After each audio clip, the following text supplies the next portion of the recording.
नमस्कार नमस्कार साथियों, कैसे हो सभी। भाई जल्दी से ऑन आ जाओ फटाफट से। क्लास का टाइम हो चुका है, 12 बज चुके हैं। ठीक है। और मीडिएवल हिस्ट्री की एक और क्लास लेकर के हम यहाँ पर हाजिर हैं। मीनाक्षी करदम जी, गुड आफ्टरनून। ठीक सर, 2 क्लास स्टार्ट मतलब समझा नहीं मैं, कौन सी 2 क्लास स्टार्ट हो गई भैया? कौन सी 2 क्लास स्टार्ट हो गई सतना जी? रीजनिंग क्लास चल रहा है अभी।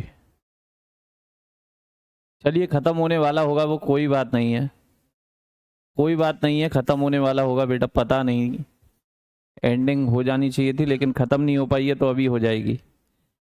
ठीक है, अभी हो जाएगी। उर्मिला जी, अंकित, नमन, अरुण, विशाल बाबू, हम सब की समस्या एक ही, चीन टपाक टमटम। ठीक, 2 मिनट वेट। ठीक है भैया, वेट कर लेंगे, कोई दिक्कत नहीं है। नमन जी कह रहे हैं एंड हो गई sir.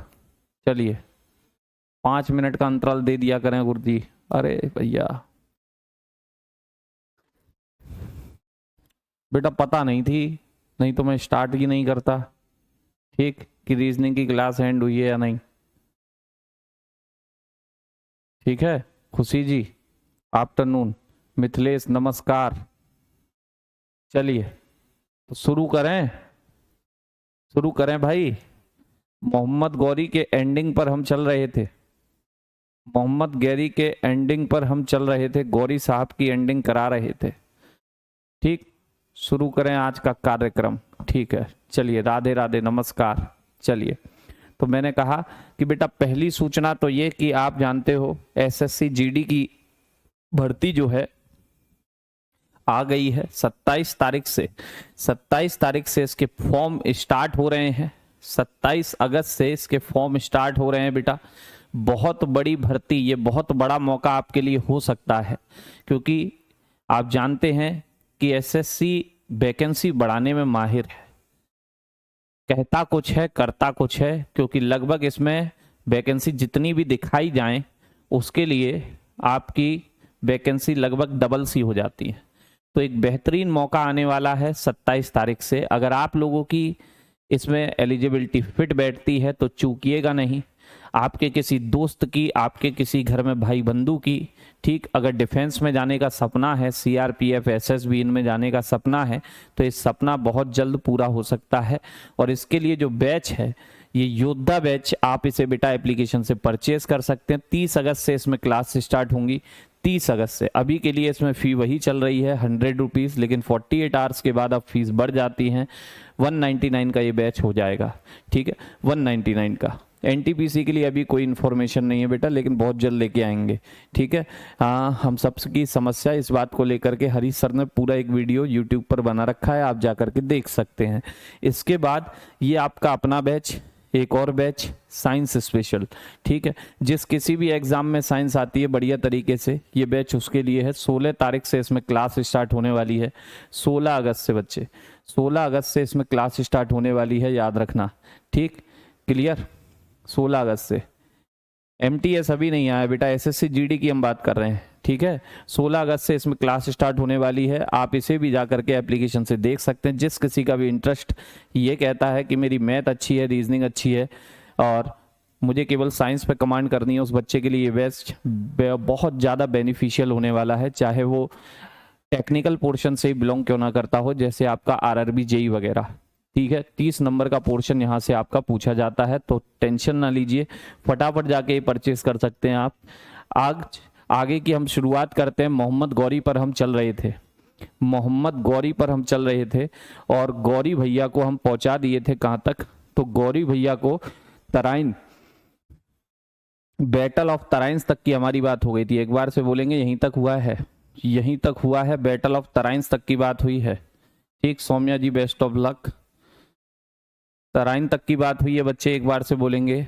Second battle of Tarain, जिसमें पृथ्वीराज हार गए थे। ठीक है सर, तो देखो बेटा, जैसे ही पृथ्वीराज को हराया, पृथ्वीराज को, तो आपने एक मूवी देखी होगी, पृथ्वीराज चौहान, सम्राट पृथ्वीराज चौहान करके मूवी आई थी, उसमें दिखाया गया कि अक्षय कुमार जी जो कि पृथ्वीराज का रोल निभा रहे थे, वहां दिखाया गया कि उन्हें अंधा कर दिया जाता है और तब जाकर के सोनू सूद जो कि उनके प्रिय मित्र और कवि के रोल में थे, प्रिय मित्र और कवि के रोल में थे, जिनका नाम होता है चंद बरदाई। चंद बरदाई की एक पुस्तक है जिसे कहते हैं हम पृथ्वीराज रासो। बच्चे, पृथ्वीराज रासो, वो पृथ्वीराज रासो ये कहती है कि भैया ये जो पृथ्वीराज चौहान थे इनको अंधा किया गया और तब जाकर के एक प्रतियोगिता में इनको भाग लेने के लिए राजी हुए थे आपके मोहम्मद गौरी, क्योंकि चंद बरदाई बोले थे कि हमारे राजा शब्द भेदी बाण चला सकते हैं, यानी मैं बोलूंगा और वो निशाना लगा देंगे।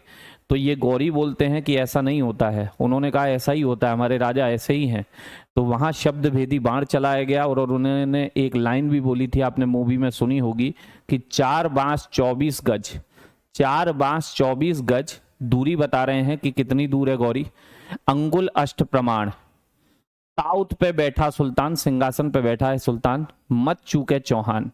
तब जाकर के चौहान ने बाण चलाया और चौहान के बाण से मोहम्मद गौरी की मृत्यु हो गई। ये कहानी उस किताब की है, ये कहानी उस किताब की है, लेकिन उस किताब के सहारे हम नहीं रह सकते। ये चंद बरदाई की पृथ्वीराज रासो की कहानी है, हिस्ट्री इससे थोड़ा बहुत कुछ इधर उधर चलती है। तो अब बात आगे आई, तराइन का जैसे ही बैटल हुआ तो तराइन के बैटल के बाद क्या जीत चुके हैं मोहम्मद गौरी? दिल्ली जीत चुके हैं बेटा। क्या जीत चुके हैं? दिल्ली जीत चुके हैं, दिल्ली जीत चुके हैं। लेकिन दिल्ली में रुकना इनको पसंद नहीं है, क्योंकि इनकी राजधानी तो क्या है? गजनी है। इनकी राजधानी तो क्या है? गजनी। तो इन्होंने दिल्ली का गवर्नर किसे बनाया? अपने प्रिय गुलाम को बनाया, अपने फेवरेट स्लेब को बनाया, जिसका नाम होता है Qutbuddin Aibak. Ghori appointed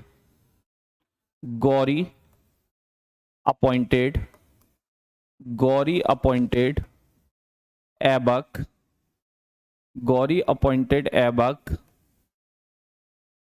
as the governor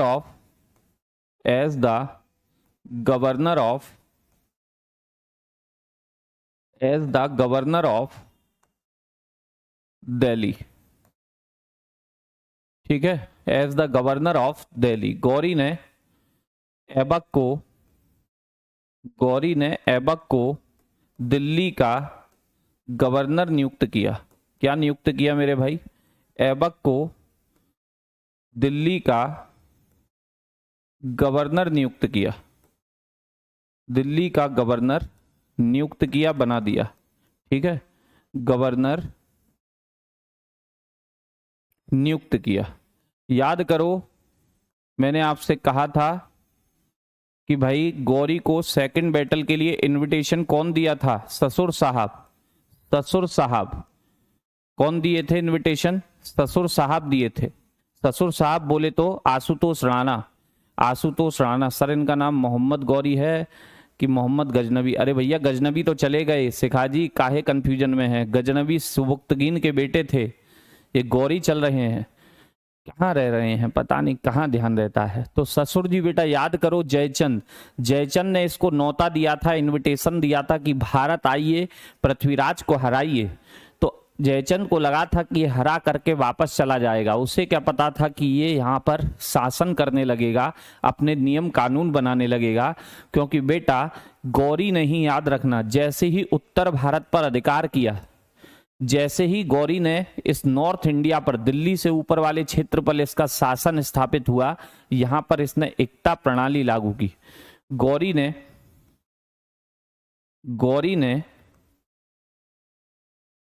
Bharat में सबसे पहले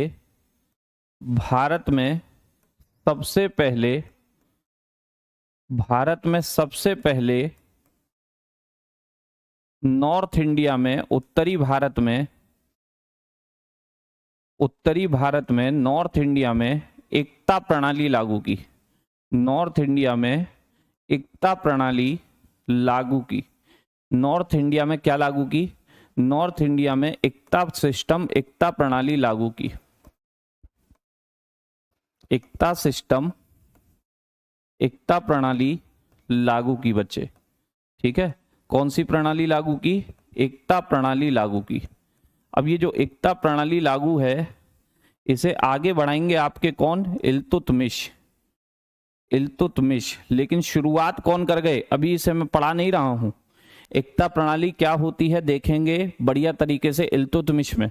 लेकिन याद रखना कभी भी आपसे पूछे कि एकता सिस्टम भारत में सबसे पहले कौन लगाया था, सबसे पहले सुदर्शन जी, बहुत जल्द होगी, बहुत जल्द होगी, ठीक है, बहुत जल्द, टेंशन ना लें। चलिए, एकता सिस्टम भारत में सबसे पहले कौन लगाया था मेरे भाई, तो मोहम्मद गौरी लगाया था। कौन लगाया था, मोहम्मद गौरी। किस क्षेत्र में, नॉर्थ इंडिया में, ठीक है। फिर जब जयचंद को लगा कि भैया ये यहां से जाने वाला नहीं है, तो जयचंद ने इसके खिलाफ आवाज उठानी शुरू की। जयचंद ने आवाज उठानी शुरू की। जयचंद अब अपने किए पर रो रहा था, पछता रहा था, क्योंकि उसे लगा था कि ये यहां से चला जाएगा, लेकिन ये नहीं जाने को राजी है। ये तो शासन कर रहा है, ऑपरेट कर रहा है, बढ़िया सिस्टम चला रहा है, यहाँ पर एकता विकता लागू कर दिया। तो जयचंद ने इसके खिलाफ युद्ध छेड़ने की बात करी और एक बैटल हुई बेटा 1194 बैटल ऑफ चंदावर। ये फिरोजाबाद के पास हुई थी। फिरोजाबाद आगरा के नजदीक पड़ता है बेटा। Battle of Chandawar, battle of Chandawar Agra के नजदीक फिरोजाबाद है, आगरा से 50 किलोमीटर पड़ता है। और बैटल ऑफ चंदावर किसके बीच हो रही है, तो एक साइड है मोहम्मद गौरी और दूसरी साइड है बच्चे चंदावर का युद्ध किस किस के बीच हुआ, मोहम्मद गौरी और सामने है आपके जयचंद। जयचंद वही है रूलर ऑफ कन्नौज, पृथ्वीराज के ससुर जी, ठीक है ना, रूलर ऑफ कन्नौज के शासक, ठीक। और यहां इस युद्ध का रिजल्ट क्या आया, तो आप लोग जानते होंगे। कौन पराजित हुए, तो भैया यहां पर कौन पराजित हो गए, आपके जयचंद पराजित हुए। रिजल्ट आता है, परिणाम आता है जयचंद पराजित। जयचंद क्या हो गए, हार गए, पराजित हो गए। जयचंद क्या हुए बच्चे, पराजित हो गए, हार गए और पूरी तरह से उत्तर भारत को अपने कंट्रोल में ले लिया। कौन, आपका मोहम्मद गौरी, ठीक है। अब पछताए होत का जब चिड़िया चुग गई खेत, वही हाल इसका था, ठीक है। आप एक बैच हिस्ट्री का 0 से वाला लेकर आइए, ओनली 99। अरे भैया मैं काहे लेकर के आऊं बताइए, हैं। चलिए, जयचंद पराजित हो गए, ठीक। पृथ्वीराज की वाइफ का नाम क्या था, अरे जयशंकर, कल पूरी कहानी बताया हूं, ठीक। संयोगिता जयचंद की बिटिया और साथ में कौन थी, इक्षुणी, ठीक है ना, माउंट आबू वाली राजकुमारी जो प्रेमिका थी आपकी भीम द्वितीय की। क्लियर, सही है। चलिए, तो मैंने कहा आपसे कि यहां पर आपके चंदावर बैटल में जीत चुके हैं मोहम्मद गौरी। अब बेटा बात समय थोड़ा सा आगे बढ़ा और इसने क्या किया, दिल्ली क्षेत्र में एक सिक्का चलवाया। इस बीच दिल्ली क्षेत्र में एक सिक्का चलवाया, एक कॉइन चलवाया, ठीक है ना, एक कॉइन। मोहम्मद गौरी ने क्या किया, Mohammad Ghori released a coin।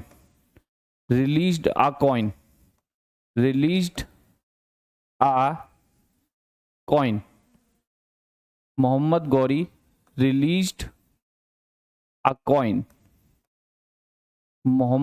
Released a coin. और ये कॉइन क्या होता है बच्चे, ये कॉइन का नाम क्या है, तो ये कॉइन होता है मेरे भाई रिलीज्ड अ कॉइन यानी कि सिक्का। क्या जारी किया, सिक्का जारी किया। इस सिक्के का नाम क्या होता है, किसी को याद आ रहा है। मोहम्मद गौरी ने दिल्ली में एक सिक्का चलाया था। दिल्ली में क्या चलाया था बच्चे, तो एक सिक्का चलाया था, सिक्का। किसी को याद आ रहा है, ठीक है। सिक्का जारी किया, क्या जारी किया बच्चे, सिक्का जारी किया। इस सिक्के का नाम क्या था, इस सिक्के का नाम था दहलीवाल। क्या नाम था, दहलीवाल। क्या नाम था बच्चे, दहलीवाल। इस कॉइन का नाम हुआ करता था, दहलीवाल, ठीक।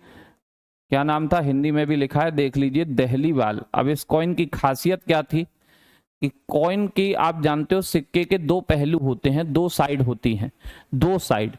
एक साइड में इसने लक्ष्मी जी की, जो गॉडेस लक्ष्मी है, देवी लक्ष्मी है, उनका इमेज प्रिंट करवाई। इसके एक साइड क्या था, एक साइड क्या था, तो देवी लक्ष्मी का चित्र, image of goddess Lakshmi, image of goddess Lakshmi, ठीक है ना। देवी लक्ष्मी का चित्र हुआ करता था बेटा, देवी लक्ष्मी का यहां चित्र हुआ करता था। और दूसरी साइड में क्या था इसके, दूसरी साइड में कैसा था, दूसरी साइड में किसका चित्र था बच्चे, तो दूसरी साइड में चित्र ना होकर के यहां कुछ लिखा हुआ था, यहां एक टाइटल लिखा हुआ था, एक नेम लिखा हुआ था। दूसरी साइड में एक नेम लिखा हुआ था, एक नेम यहां पर प्रिंट था। क्या नेम था, क्या नाम लिखा था, तो यहां लिखा था मोहम्मद बिन साम, मोहम्मद बिन साम। क्या लिखा हुआ था बच्चे, मोहम्मद बिन साम लिखा हुआ था। तो सिक्के के एक साइड में लक्ष्मी जी की फोटो है, सिक्के के दूसरी साइड में मोहम्मद बिन साम इन्होंने लिखवा दिया। ये सिक्का दहलीवाल था, दिल्ली में जारी हुआ था मोहम्मद गौरी के द्वारा। अब गौरी के द्वारा बेटा ऐबक को एक अभियान के लिए भेजा गया था। आपसे पूछता है उत्तर प्रदेश का जो बुंदेलखंड वाला क्षेत्र है, बांदा जिला आप सुने होंगे, बांदा जिला, उत्तर प्रदेश का बांदा जिला आप सुने होंगे। यहां पहले इसका नाम हुआ था कालिंजर, कालिंजर इन्वेड, कालिंजर अभियान, कालिंजर अभियान, कालिंजर इन्वेड, कालिंजर अभियान। तो बेटा कालिंजर में यहां राजा थे इस समय पर कौन, कालिंजर क्षेत्र के राजा कौन हुआ करते थे, आपसे पूछे तो कालिंजर क्षेत्र के राजा थे आपके परमर्दी देव। ठीक, यहां राजा कौन थे, तो यहां राजा थे आपके कालिंजर क्षेत्र में, रूलर हुआ करते थे परमर्दी देव। कौन रूलर थे बच्चे, परमर्दी देव यहां के रूलर थे, परमर्दी देव। ठीक है, परमर्दी देव। और क्वेश्चन आपसे इस तरीके से आता है कि गौरी ने कालिंजर अभियान के लिए किसको भेजा था, कालिंजर अभियान के लिए किसको भेजा था, इतना सा क्वेश्चन आता है। तो देखिए, गौरी सेंड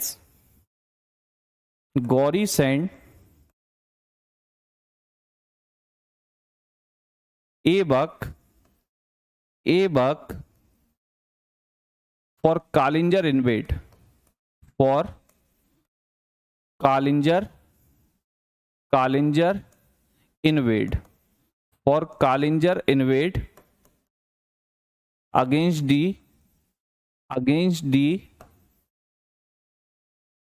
अगेंस्ट परमर्दी देव, या परमरदीन के नाम से भी इनको जाना जाता है, परमर्दी देव, परमर्दी देव बेटा इनका नाम है, परमर्दी देव, अगेंस्ट परमर्दी देव। ठीक है, आपसे पूछेगा गौरी ने किसको भेजा, तो हिंदी में भी लिखा है, देख लीजिएगा। गौरी ने कालिंजर अभियान के लिए, कालिंजर अभियान के लिए, कालिंजर अभियान के लिए परमर्दी देव के विरुद्ध, परमर्दी देव के विरुद्ध, परमर्दी देव के विरुद्ध किसको भेजा था, तो परमर्दी देव के विरुद्ध ऐबक को भेजा था बच्चे। किसको भेजा था, ऐबक को भेजा था। किसको भेजा था,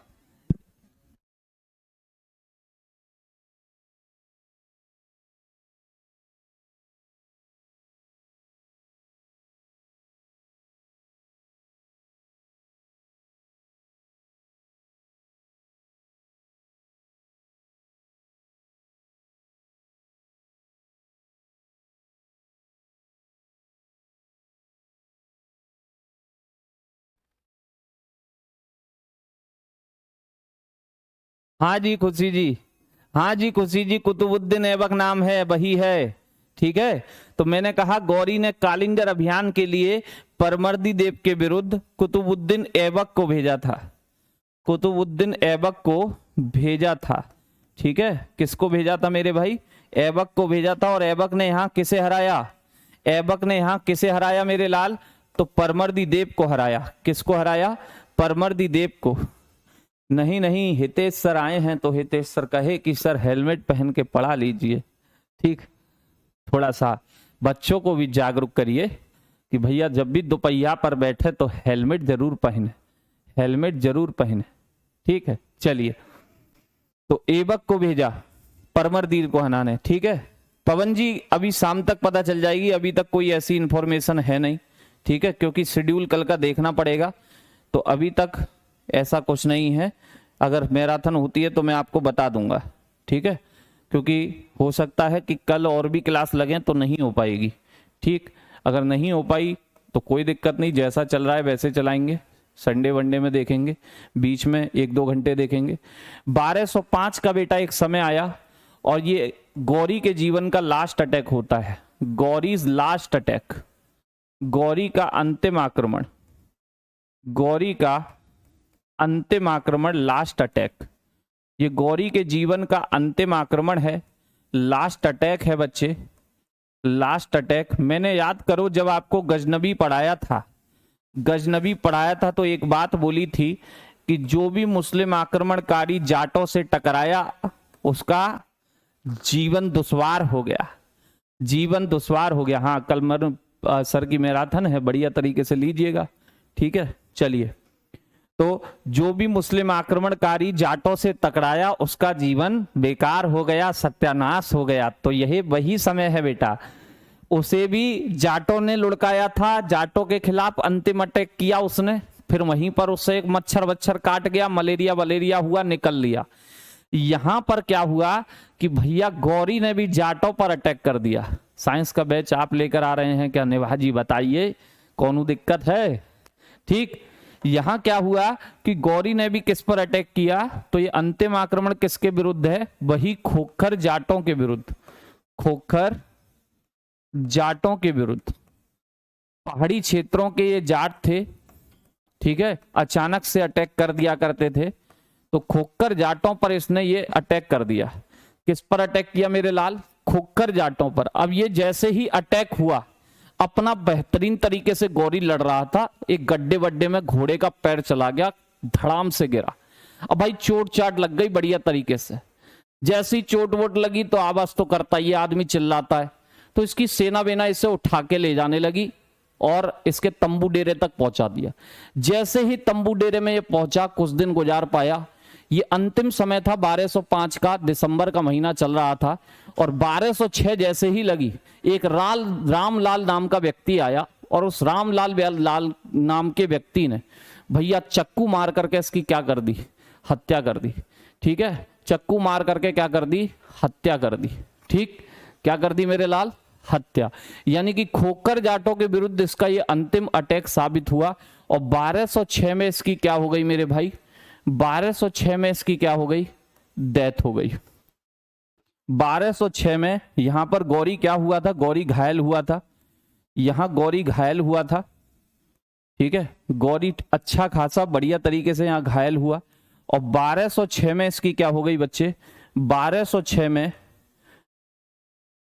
Gauri was died. Gauri was died. Gauri की क्या हो गई? गौरी की मृत्यु हो गई। गौरी की क्या हो गई मेरे लाल? गौरी की मृत्यु हो गई। मृत्यु, गौरी बेचारा मृत्यु को प्राप्त हो गया। गौरी हो गया मृत्यु को प्राप्त। अब गौरी मृत्यु को प्राप्त हो गया है, ठीक, बिल्कुल नेभा जी, सबके लिए है। ठीक है, गौरी मृत्यु को प्राप्त हो गया है, लेकिन दिक्कत है इसका बेटा नहीं है। जब बेटा नहीं है तो बेटा इसके राज्य का क्या किया जाए? राज्य का क्या किया जाए? वैसे इसका सबसे प्रिय गुलाम है, सबसे प्रिय एक गुलाम है, सबसे प्रिय एक स्लेव है जिसका नाम है कुतुबुद्दीन ऐबक। वो कुतुबुद्दीन ऐबक जो गौरी के साथ के लोग थे, अफगानी पैसे वाले हुआ करते थे, जिनको आप तुर्की पैसे वाले भी कह सकते हैं, तुर्की रिचेस भी कह सकते हैं, जो राजा के साथ बैठा करते थे, उन तुर्की रिचेस ने भी ऐबक का सपोर्ट किया कि ऐबक को ही आगे गद्दी पर बैठना चाहिए। तो मैं आपको बताता हूं कि भाई इसके कुछ एक खास गुलाम बता रहा हूं, कैसे ये कहानी बनेगी, तो देखिएगा। गौरीज main slave, गौरीज main slave, main slave, Gauri के मुख्य गुलाम, गौरी के मुख्य गुलाम, गौरी के मुख्य गुलाम, ठीक है, गौरी के मुख्य गुलाम बच्चे। गौरी के मुख्य गुलामों की अगर चर्चा की जाए तो गौरी के मुख्य गुलामों में सबसे पहला नंबर आता है, सबसे पहला नंबर आता है कुतुबुद्दीन ऐबक का, कुतुबुद्दीन ऐबक। किसका नंबर आता है बच्चे? ऐबक का। दूसरा नंबर आता है यल्दोज, यल्दोज, ठीक। तीसरा नंबर आता है कुबाचा, नसीरुद्दीन कुबाचा इनका नाम था, नसीरुद्दीन कुबाचा, ठीक है, कुबाचा, चचा कुबाचा। चौथा नंबर आता है बच्चे बख्तियार खिलजी, बख्तियार खिलजी, बख्तियार खिलजी, ठीक है, बख्तियार खिलजी इनका नाम था। चौथे ये गुलाम हैं। तो ये चार गुलाम गौरी के बड़े ही खास थे। इनमें भी सबसे ज्यादा लगाव था ऐबक से। तो दिल्ली आसपास के जो अफगान के जो रईस लोग थे, जो बादशाह के साथ रहते थे, अर्थात गौरी के साथ उठते बैठते थे, उन्होंने किसके नाम का सपोर्ट किया? किसके नाम का सपोर्ट किया बच्चे? ऐबक के नाम का, ऐबक के नाम का सपोर्ट किया। लेकिन ऐबक बड़ा ही जमीन से जुड़ा व्यक्ति था, जमीन से जुड़ा हुआ व्यक्ति था। कह रहे हैं इल्तुतमिश भी था सर। अंकित भैया ना, इल्तुतमिश नहीं था। ये चार नाम है। इल्तुतमिश ऐबक का गुलाम होगा मेरे लाल, ऐबक का, ना कि गौरी, ठीक है। तो ऐबक के नाम का सपोर्ट हुआ। लेकिन ऐबक जो कि जमीन से जुड़ा व्यक्ति है, वो जानता है कि हम सभी लोग गुलाम हैं, सभी स्लेव हैं। अगर मैं गौरी के सारे साम्राज्य का मालिक बन जाऊंगा, गौरी के सारे साम्राज्य का मालिक, तो बेटा मेरा विरोध बहुत होगा, मेरे विरुद्ध हो सकता है ये लोग खड़े हो जाएं और मेरी जान को खतरा बन जाए, ठीक है। हो सकता है राज्यों का बुरी तरह बंटवारा हो जाए, आपस में लड़ना शुरू हो जाए। तो गौरी ने एक पद्धति अपनाई, क्यों ना भैया, ये ऐबक ने एक पद्धति अपनाई, क्यों ना गौरी के राज्य को अभी से बांट देते हैं, गौरी के राज्य को अभी से क्या कर देते हैं? बांट देते हैं। तो ऐबक ने कहा, ऐबक ने कहा कि भैया, ऐबक ने अपने पास रखा दिल्ली और लाहौर, ऐबक ने अपने पास क्या रखा? दिल्ली और लाहौर। दिल्ली और लाहौर किसका रहेगा? ऐबक का रहेगा। यानी दिल्ली से लेके लाहौर तक का क्षेत्र किसका रहेगा? ऐबक तक का। यल्दोज के पास क्या मिला? यल्दोज को मिला अफगानिस्तान वाला रीजन, अर्थात गजनी, ठीक है। कौन सा रीजन बच्चे? गजनी वाला रीजन। कौन सा रीजन मिला? गजनी वाला रीजन मिला, ठीक है। कौन सा रीजन मेरे भाई? गजनी। कुबाचा को क्या मिला? तो कुबाचा को दिया गया कच्छ और सिंध, ये गुजरात वाला जो रीजन होता है ना, जिसको आप गल्फ ऑफ कच्छ के नाम से जानते हो बच्चे, ठीक। और जहां से हमारी सीमा भाभी आई हैं, सीमा भाभी, उनका भी क्षेत्र किसको दे दिया? तो कुबाचा को दे दिया। किसको दिया? कुबाचा को। बख्तियार खिलजी को क्या दिया मेरे भाई? बंगाल और बिहार, बंगाल और बिहार, बंगाल और बिहार। कौन सा क्षेत्र मिला? बंगाल और बिहार का क्षेत्र मिला। अब देखो मेरी बात सुनना, बड़ी प्यारी बात बताऊंगा। यल्दोज कौन है? तो यल्दोज है ऐबक का ससुर, ऐबक का फादर इन लॉ है बच्चे। मैं बोल रहा हूं इंग्लिश, याद रखना। ऐबक का फादर इन लॉ, ऐबक का ससुर है, ऐबक का ससुर। यल्दोज कौन है? ऐबक का ससुर है। कुबाचा कौन है? ऐबक का जीजा है। ऐबक का कौन है बच्चे? ऐबक का जीजा, brother in law, brother in law of Aibak. Aibak का जीजा है मेरे भाई। ऐबक का कौन है? जीजा है। लेकिन बख्तियार खिलजी से कोई रिश्तेदारी नहीं है, बख्तियार खिलजी से कोई रिश्तेदारी नहीं है। तो ये क्षेत्र बांट दिए गए हैं सभी में, अर्थात मोहम्मद गौरी जा चुके हैं, मोहम्मद गौरी का चैप्टर क्लोज हो चुका है। और अब जो नया चैप्टर ओपन होगा वो किसका होगा? अब जो नया चैप्टर ओपन होगा बच्चे किसका होगा? ऐबक की दुनिया का, अर्थात दिल्ली सल्तनत का।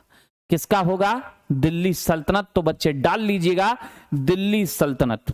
कौन सी सल्तनत? दिल्ली सल्तनत मेरे भाई, दिल्ली सल्तनत।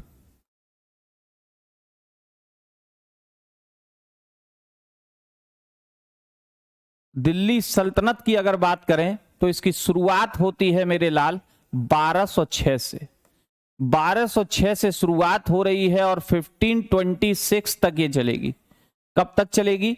1206 से लेकर 1526 तक ये चलेगी। ठीक है, 1206 से 1526। और इसमें तरह तरह के वंश आएंगे। आपको पता है 5 वंशों ने यहां पर शासन किया है, 5 वंशों ने। ठीक, जैसे मैं कहूं सबसे पहले आएंगे स्लेव। स्लेव बोले तो गुलाम, गुलाम वंश। गुलाम के बाद कौन आएंगे? गुलाम वंश कब से कब तक रहेगा बच्चे? तो 1206 में आए हैं और 1206 से लेकर के 1290 तक रहेंगे। दूसरे आएंगे आपके खिलजी। खिलजी, इस दुनिया की हर नायाब चीज पर केवल अलाउद्दीन का हक है, अर्थात रणवीर सिंह का हक है। ठीक है, तो 1290 से लेकर 1320 तक रहेंगे। कब तक रहेंगे? 1320 तक। फिर आएंगे आपके तीसरे नंबर पर तुगलक। तुगलक, जीएसटी, एफएसटी सब इसी में आपको मिलेंगे। ठीक है, 1320 से लेकर 1414 तक, 1414। और चौथे नंबर पे आएंगे मेरे भाई सैयद। सैयद, चौथे नंबर पे कौन आएंगे? सैयद वंश आएंगे। ठीक, 1414 में आएंगे, 1414 में। और कब तक रहेंगे? तो 1451 तक रहेंगे। और अंततः अंत में आएंगे आपके लोधी। लोधी वंश, लोधी वंश, लोधी वंश। लोधी वंश आएगा आपका 1451 में। कब तक रहेगा? जब तक बाबर हरा नहीं देता अंतिम शासक इब्राहिम लोदी को।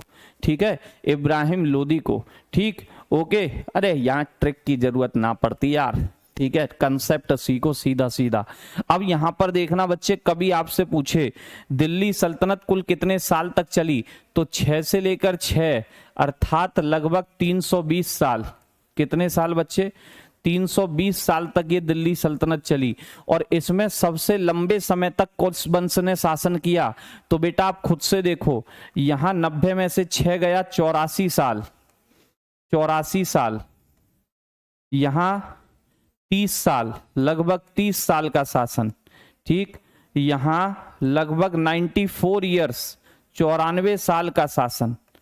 ठीक, यहां लगभग 37 साल, 37 ईयर्स का शासन रहा। यहां कितने साल का रहा बच्चे? 49 और 20 कितने हो गए? 69 और 6 कितने हो गए? 75 ईयर्स। कितने साल का शासन रहा बच्चे? 75 ईयर्स। तो आपसे पूछेगा सबसे लंबा शासन काल, लॉन्गेस्ट टाइम पीरियड किसका रहा? तो आप जानते हो 94। 94 बोले तो तुगलक। तुगलक का शासन काल सबसे लंबा है। लॉन्गेस्ट शासन काल, longest time period, longest ruling period, सबसे लंबा शासन काल। लॉन्गेस्ट रूलिंग पीरियड है, याद रखना, सबसे लंबा शासनकाल। और सबसे छोटा भी दिख रहा होगा आपको। सबसे छोटा किसका है मेरे भाई? तो सबसे छोटा शासनकाल भी आपको दिखा होगा कि सर 30 साल दिखा है। किसका है मेरे लाल? तो खिलजियों का है, खिलजियों का। ठीक, स्मॉलेस्ट रूलिंग पीरियड, सबसे छोटा शासनकाल, सबसे छोटा शासनकाल। ठीक है, सबसे छोटा शासनकाल। तो सबसे पहले हम शुरुआत कर देते हैं गुलाम वंश की। किस वंश की? गुलाम वंश की मेरे भाई, गुलाम वंश। ठीक है, आइए तो गुलाम वंश पर चलते हैं, स्लेव डायनेस्टी पर चलते हैं।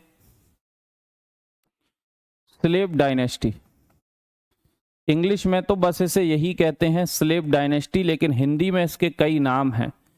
इसी को कहते हैं मेरे भाई गुलाम वंश, गुलाम वंश। ठीक, गुलामों को दास भी कहा जाता है, तो दास वंश भी लिख सकते हो, दास वंश। ठीक है, एक इतिहासकार हुए हैं अरबी इतिहासकार हबीबुल्लाह, हबीबुल्लाह करदे कुल्ला नाम है हबीबुल्लाह। ठीक, हबीबुल्लाह जी ने इसको क्या कहा था? मामलूक वंश, यानी मामूली लोगों का वंश, साधारण लोगों का वंश, मामलूक वंश,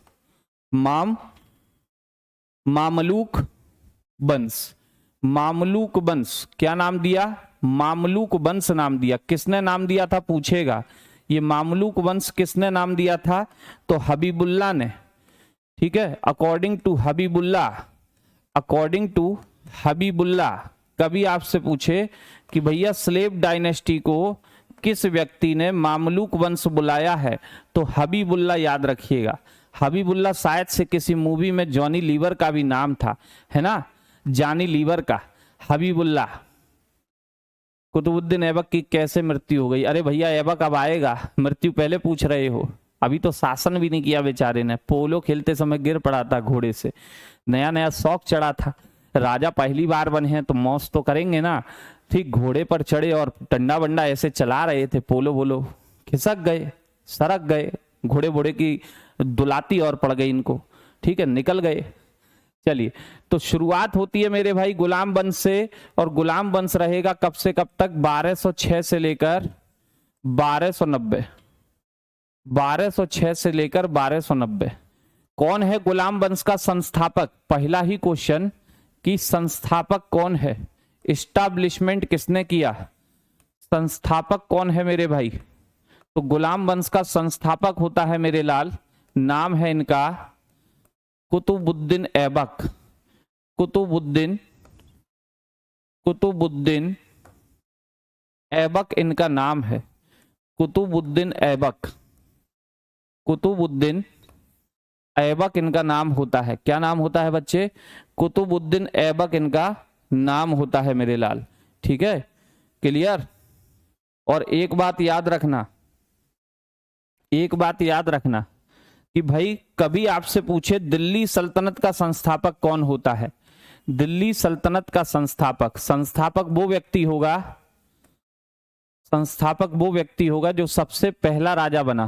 तो पहला राजा कौन ही बन रहा है? आप कहेंगे सर पहला राजा तो ऐबक ही बन रहा है, तो मैं कहूंगा दिल्ली सल्तनत का संस्थापक भी कौन है मेरे भाई? दिल्ली सल्तनत का संस्थापक भी कौन है? ऐबक है। दिल्ली सल्तनत का संस्थापक भी कौन है? ऐबक। और दिल्ली सल्तनत में जो पहला वंश आया उसका भी कौन ही होगा? ऐबक। ऐबक कब से लेके कब तक राजा रहा बच्चे?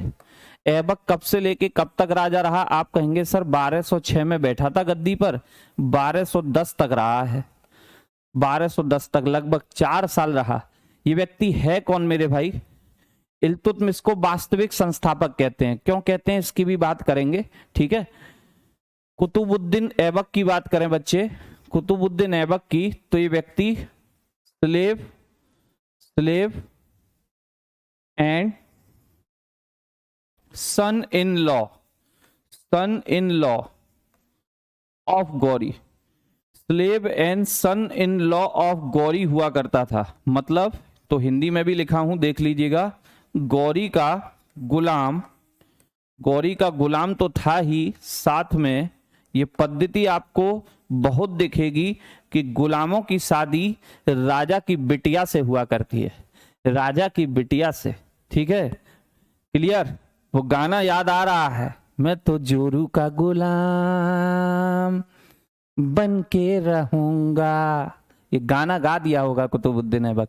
ठीक है, 4 साल क्यों राज किया? अरे भैया निकल लिया, विशाल बाबू मर लिया, अब मृत्यु को थोड़ी रोक पाएंगे हम। गौरी का गुलाम और दामाद था। कौन था? गौरी का गुलाम और दामाद था, याद रखना। गौरी का गुलाम और कौन था? दामाद था। अब इसकी नाम का अर्थ पूछा जाता है बेटा, ऐबक नाम का अर्थ क्या होता है? ऐबक नाम का अर्थ क्या होता है और इसकी राजधानी क्या रही? तो सबकी हम बात कर रहे हैं धीरे धीरे। तो देखिए, सबसे पहले बात आती है कि इसका राज्याभिषेक कब हुआ। पहला राजा है तो इसका राज्याभिषेक पूछ लेता है। राज्याभिषेक, राज्याभिषेक का मतलब है कि ये गद्दी पर कब बैठा। तो गद्दी पर बैठे मेरे भाई साहब 24 जून 1906 को, 1906 कहां से आ गई, ये तो अभी का समय हो गया। ठीक है, 24 जून 1206 को, ठीक है मेरे लाल, 24 जून 1206 को ये गद्दी पर बैठे। और इनकी जो कैपिटल थी, कैपिटल इनकी क्या हुआ करती थी, राजधानी इनकी क्या हुआ करती थी, तो कैपिटल बोले तो राजधानी बोले तो लाहौर। कहां इन्होंने अपनी राजधानी रखी मेरे भाई, लाहौर में इन्होंने अपनी राजधानी रखी। कहां रखी, लाहौर में। ठीक है, लाहौर में इन्होंने राजधानी रखी, यानी कि जब से ये कुतुबुद्दीन ऐबक गद्दी पर बैठे, लाहौर में इनकी राजधानी रही। फिर बात आती है कि सर इसका वास्तविक नाम क्या था, तो वास्तविक नाम था इसका अकबर, वो सॉरी ऐबक। रियल नेम क्या था, रियल नेम, मूल नाम क्या था इसका, मूल नाम था बेटा इसका ऐबक। मूल नाम इसका ऐबक था। मूल नाम क्या था, ऐबक। मूल नाम क्या था, ऐबक। और ऐबक नाम का मीनिंग क्या होता है, ये क्वेश्चन पूछ लिया जाता है। ऐबक नाम का अर्थ क्या होता है, मीनिंग क्या होता है मेरे भाई, ऐबक का मीनिंग क्या होता है, तो मीनिंग होता है मेरे लाल चंद्रमा का देवता। चंद्रमा का देवता, चंद्रमा का देवता, God of moon, God of moon, God of moon, चंद्रमा का देवता इसके नाम का अर्थ हुआ करता है, चंद्रमा का देवता। ठीक, फिर इल्तुतमिश किसका नाम था, अरे भैया सिखा, कहानी हम पढ़े, मान लीजिए रामायण अगर पढ़ रहे होंगे, रामचंद्र जी की कहानी पढ़ेंगे, आप तो ये कहेंगे अरे रावण कौन था, भैया आ जाएगा। सिखा जी इसका दामाद है ऐबक का, ऐबक को खुद तो गद्दी का यूज कर लेने दो 4 साल, कि तत्काल प्रभाव से इल्तुतमिश को लाने की कह रहे हो। इल्तुतमिश कौन था, कौन था इंद्रजीत, क्या किया था, क्यों कहते थे इंद्रजीत, नबकी नाम मेघनाथ था। अरे बाबू आएगा इल्तुतमिश, दामाद होगा ऐबक का। ठीक है, बदायूं का गवर्नर बनाया था इसने उसको। ठीक है, कहाँ का गवर्नर, बदायूं का गवर्नर, और इसका गुलाम भी बनेगा। गुलाम के बाद दामाद बनते हैं, मैंने कहा ना जोरू का गुलाम बन के रहूंगा, ये भी गाना गाए, इसके गुलाम भी गाना गाएंगे। ठीक, इसी तरीके से यलदोज, यलदोज जीत लिया था। यलदोज को जीतेगा कौन, यलदोज कौन था, तो भैया ससुर साहब हैं, ससुर साहब ऐबक के।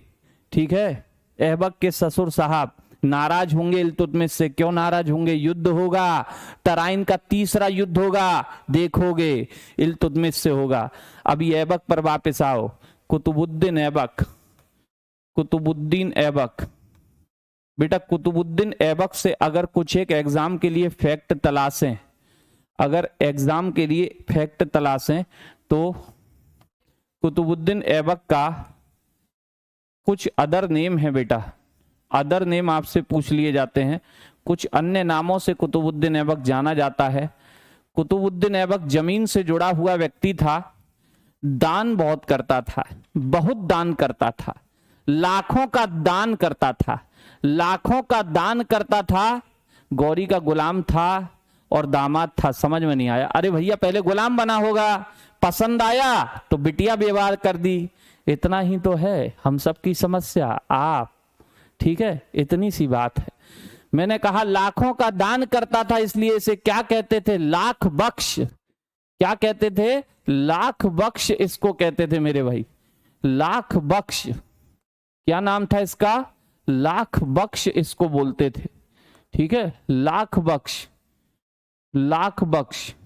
कभी कभी तो सोना दान किया करता था, गोल्ड डोनेट करता था। सोना, सोने का कलर कैसा होता है मेरे भाई, आप कहेंगे सर येलो होता है। कैसा कलर होता है, येलो होता है। सर वो तो गुलाम था, उसके पास पैसे कहां से आए, किस बात के पैसे मेरे भाई, कमल बघेल किस बात के पैसे, किस बात के पैसे। गुलाम से मतलब ये नहीं होता कि गुलाम का मतलब है पैर दबाने वाला। जब आप किसी पर खुश हो गए, आपने कहा एक काम कर भैया ये तेरे मतलब का नहीं है, तू मेरी छोटी सी जागीर पड़ी है उसे संभाल। धीरे धीरे देखा बंदा टैलेंटेड है, अपनी बेटी का विवाह कर दिया कि आगे चल के बड़ा काम करेगा।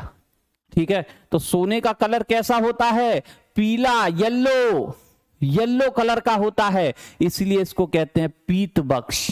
ठीक, पीत बख्श या पील बख्श, क्या भी कहते हैं बच्चा, पील बख्श।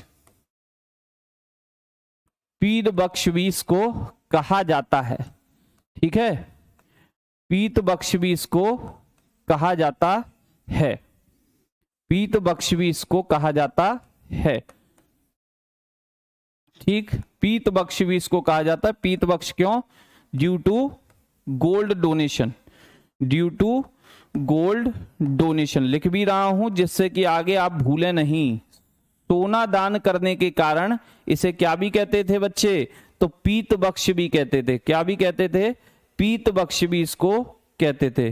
बल्कि पीत की जगह अगर पील लिख लें तो ज्यादा अच्छा है, पील बख्श, ठीक है, पील बख्श, पील बख्श क्या भी कहते थे मेरे भाई, पील बख्श भी इसको कहते थे, पील बख्श, पीला दान करने वाला, पीला दान करने वाला, ठीक है। लाख बख्श, लाखों का दान करने वाला, लाखों का दान करने वाला।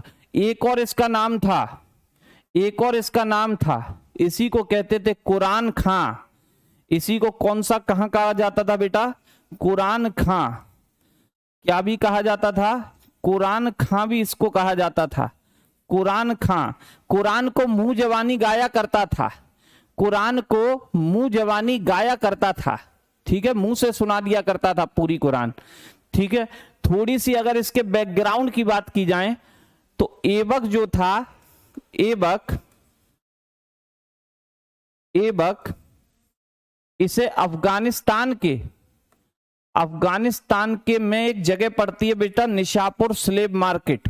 उस समय पर एक स्लेब मार्केट था Nishapur, Nishapur slab market, Nishapur slab market.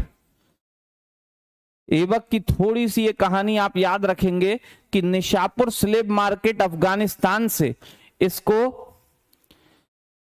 Fakhruddin Abdul अजीज कुकी, फकरुद्दीन अब्दुल अजीज कुकी द्वारा खरीदा गया और गौरी के यहां छोड़ा गया।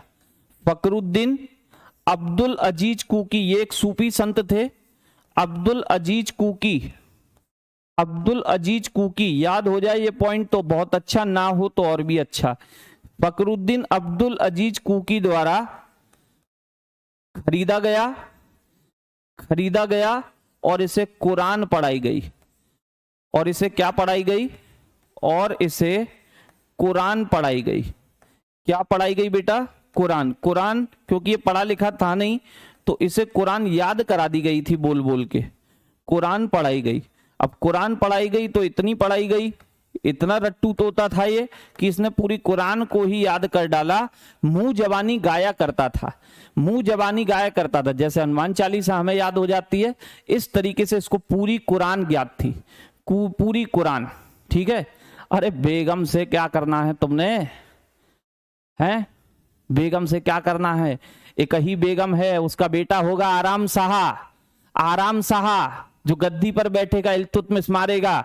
मोहित जी ये समय नहीं है कि आप इसमें पूरा बर्बाद होने जा रहे हैं, ये समय है, पेपर आ गया है छाती पर, थोड़ा सा स्पीड से कर लीजिए, बहुत अच्छा रहेगा, बहुत अच्छा रहेगा, नहीं तो जीवन नष्टता की ओर चला जाएगा, ठीक है। पढ़ने का समय है। बेगम कितनी थी? बे और गम, जिसको नहीं होता कोई गम उसे कहते हैं बेगम, और आपको लगने वाला है बहुत सारा गम, ठीक, तो पढ़ लीजिए, ठीक है।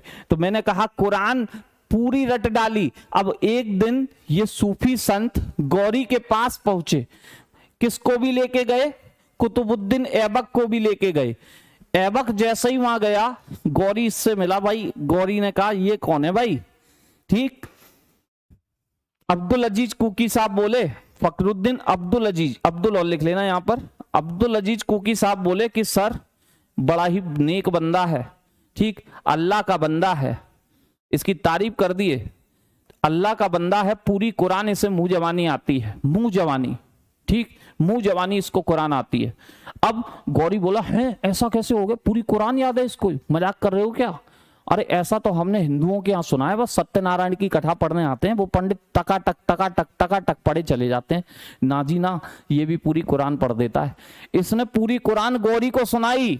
गौरी बोला अरे जबरदस्त, मेरे कुरान खां, यानी कि कुरान खान नाम कौन दिया? कुरान खान नाम कौन दिया इसको? तो गौरी दिया था, याद रखिएगा। कुरान खान नाम कौन दिया बच्चे? गौरी ने दिया। किसने दिया? गौरी ने इसको कुरान खान नाम दिया था और बोला कि अब से हमारे यहां ही रहोगे आप, अब से हमारे यहां ही रहोगे, हमारे यहां नौकरी करो, आराम से बढ़िया तरीके से रहो। और इसको काम दिया, क्या बना दिया? गौरी ने इसको अपने यहां क्या बनाया था बच्चे? पहले Gauri appointed, Gauri appointed, Gauri appointed Aibak as his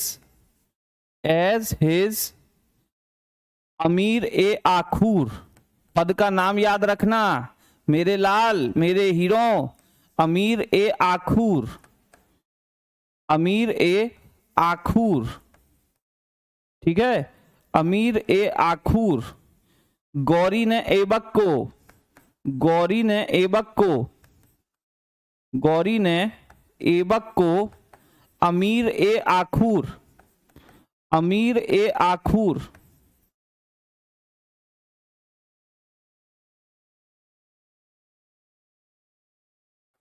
अमीर ए आखूर। अमीर ए आखूर का मतलब होता है बेटा अस्तबल प्रमुख, अस्तबल प्रमुख। अमीर ए आखूर या कह लो अस्तबल प्रमुख बना दिया। क्या बनाया? अस्तबल प्रमुख बनाया। कैसा प्रमुख बच्चे? अस्तबल प्रमुख, अस्तबल प्रमुख बनाया। और यहीं से इसके जीवन में बदलाव आना शुरू हुए। धीरे धीरे करके यहां पर इसने काम किया।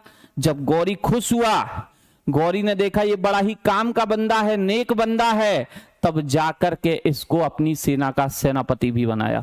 क्या भी बनाया? सेनापति भी बनाया मेरे लाल। क्या भी बनाया? सेनापति भी बनाया, ठीक है, सेनापति भी बनाया। और धीरे धीरे करके आपने देखा कि गाना भी गाया, मैं जोरू का गुलाम बन के रहूंगा। तो इन्होंने कहा ठीक है, मैं अपनी बेटी आपको दे देता हूं, मैं अपनी बेटी आपको दे देता हूं, ठीक है, अपनी बेटी आपको दे देता हूं। अर्थात दामाद भी बन गया। और आगे आप जानते हैं कि दिल्ली सल्तनत का क्या बना? पहला बादशाह, पहला बादशाह। अब ऐबक के बारे में कुछ एक बातें और बच्चे, ऐबक के बारे में कुछ एक बातें और। ऐबक ने कभी भी किसकी उपाधि धारण नहीं की? ऐबक ने कभी भी सुल्तान की उपाधि धारण नहीं की, ठीक है, कभी सुल्तान का टाइटल होल्ड नहीं किया। He never hold the title of sultan, he never hold the title of sultan. कभी सुल्तान की उपाधि धारण नहीं की। ये कहता था कि हम तो जमीन से जुड़े हुए व्यक्ति हैं, हम तो जमीन से जुड़े हुए व्यक्ति हैं, एक दिन जमीन में ही मिल जाना है, मिट्टी में ही मिल जाना है, ठीक है, ये मानना था इसका। हम गुलाम थे, गुलाम हैं और गुलाम ही रहेंगे। हम तो केवल गौरी के सिंहासन की रक्षा कर रहे हैं, ये कहा करता था। यानी खुद को क्या कहता था? इसने किसकी उपाधि धारण की? इसका टाइटल या उपाधि आपसे पूछे तो इसका टाइटल या उपाधि होता है मेरे भाई मलिक और सिपह सलार। किसकी उपाधि धारण की थी इसने? मलिक और सिपह सलार, मलिक और सिपह सलार। कि हम तो सिपह सलार हैं भैया सिंहासन के, हम तो केवल और सिंहासन के क्या हैं? सिपह सलार, जमीन से जुड़े हुए व्यक्ति हैं, हमें सुल्तान ना कहें, सुल्तान ना कहें, मलिक और सिपह सलार इनकी उपाधि है। फिर बात आई कि भैया इन्होंने क्या अपने नाम के सिक्के चलवाए? अपने नाम के सिक्के चलवाने को अरबी भाषा में खुतबा पढ़वाना कहते हैं। अपने नाम के जो भी व्यक्ति सिक्के चलवाता है उसे खुतबा पढ़वाना कहते हैं। और इस व्यक्ति ने कभी सिक्के नहीं चलाए, ठीक है ना। He never issued a coin with his name, he never issued a coin with his name। इसने अपने नाम के सिक्के नहीं चलवाए, इसने अपने नाम के सिक्के, सिक्के बोले तो बेटा coin, he never issued the coin with his name। इसने अपने नाम के सिक्के नहीं चलवाए, नहीं चलवाए। और इसी को बोलते हैं अरबी लैंग्वेज में, कभी आ जाए आपसे खुतबा पढ़वाना, ठीक है ना, मतलब खुतबा नहीं पढ़वाया। क्या नहीं पढ़वाया मेरे भाई? खुतबा नहीं पढ़वाया। इसे अरेबिक लैंग्वेज में खुतबा पढ़वाना कहते हैं। खुतबा नहीं पढ़वाया, सिक्के नहीं चलवाए अपने नाम के, ठीक है। क्या नहीं चलवाए? सिक्के नहीं चलवाए, ठीक, याद रहेगा आपको। क्या नहीं चलवाए? सिक्के विक्के इन्होंने नहीं चलवाए मेरे लाल। अब सिक्के नहीं चलवाए, दिल्ली की गद्दी पर बैठे हैं और गुलाम होने के नाते सुल्तान की उपाधि भी कभी धारण नहीं किए। लेकिन कहते हैं ना, जब आप किसी अच्छे पद पर पहुंच जाते हो तो अपने सारे शौक पूरे करना चाहते हो, सारे शौक पूरे करना चाहते हो। इसने भी देखा एक नया खेल आया है, ऐसे करके शॉट मार रहे हैं, लेकिन खड़े खड़े नहीं, घोड़े पर बैठ के मार रहे हैं। घोड़े पर बैठ करके ऐसे बॉल को मार रहे हैं। पोलो खेल रहे हैं, पोलो, हॉर्स पोलो। हॉर्स तो ठीक से चलाना आता नहीं था इसको, अब ये उस पर बैठ करके पोलो और खेलने लगा, उस पर बैठ करके पोलो और खेलने लगा बेटा। तो 1210 का समय आया, 1210 का समय, और 1210 में इनकी होती है death. Aibak was died, Aibak was died, Aibak की मृत्यु, ऐबक वॉज डाइड, ठीक है। ऐबक की क्या हो गई बच्चे? मृत्यु हो गई। ऐबक की मृत्यु किस खेल के दौरान हुई? ठीक है, किस खेल के दौरान बेटा? किस खेल के दौरान? तो ड्यूरिंग प्लेइंग हॉर्स पोलो, ड्यूरिंग प्लेइंग हॉर्स पोलो, हॉर्स पोलो, ठीक है, हॉर्स पोलो। घोड़े से गिर गए, घोड़े की दुलत्ती पड़ी मुंह पर, जबड़ा हो गया टेढ़ा, साफ बात कहूं तो, ठीक है। कुल मिला के पोलो या चौगान खेलते समय, पोलो या चौगान खेलते समय, पोलो या चौगान खेलते समय घोड़े से गिरकर, चौगान खेलते समय घोड़े से गिरकर इनकी क्या हो गई बच्चे? मृत्यु हो गई। घोड़े से गिरकर क्या हो गई? मृत्यु, ठीक है। फॉल डाउन हो गए हॉर्स से और लॉकडाउन हो गए हमेशा के लिए। फॉल डाउन देन लॉकडाउन, ठीक, इतनी सी बात है। ये है आपके ऐबक। कुछ चीजें बनवाई हैं उनको मैं बताऊंगा कल, जैसे कुतुब मीनार बनवाई, कुब्बतुल इस्लाम मस्जिद बनवाई, 2.5 दिन का झोपड़ा, 3 चीजें आएंगी। और कल इल्तुतमिश पर भी बात करेंगे। कल से स्पीडी इसको ग्रोथ कराएंगे, स्पीडी। और मैं यही कहूंगा कि बेटा पढ़ने पर ध्यान देंगे, बातें कम करेंगे, स्पीडी चलेंगे कल से थोड़ा, ठीक है, स्पीडी। और इधर आपकी इकोनॉमिक्स एंड की ओर जा रही है, तो उधर जैसी एंड होती है इकोनॉमिक्स में आपकी एंशिएंट हिस्ट्री ले लूंगा, एंशिएंट हिस्ट्री, ठीक है, एंशिएंट हिस्ट्री। हाँ, एक चीज और याद रखना, कल पृथ्वीराज चौहान का घोड़ा शायद हम लिखना भूल गए थे। तो पृथ्वीराज चौहान का घोड़ा होता है नाट्यरंभा। कभी पूछ ले कि पृथ्वीराज चौहान के हॉर्स का नाम क्या था? नाट्यरंभा। कौन सा रंभा? नाट्यरंभा, ऐसी रंभा जो नाट्य करा करती थी, ठीक है। चलिए, तो आज के लिए इतना ही, बात होगी हमारी कल। तब तक के लिए नमस्कार, जय हिंद, जय भारत।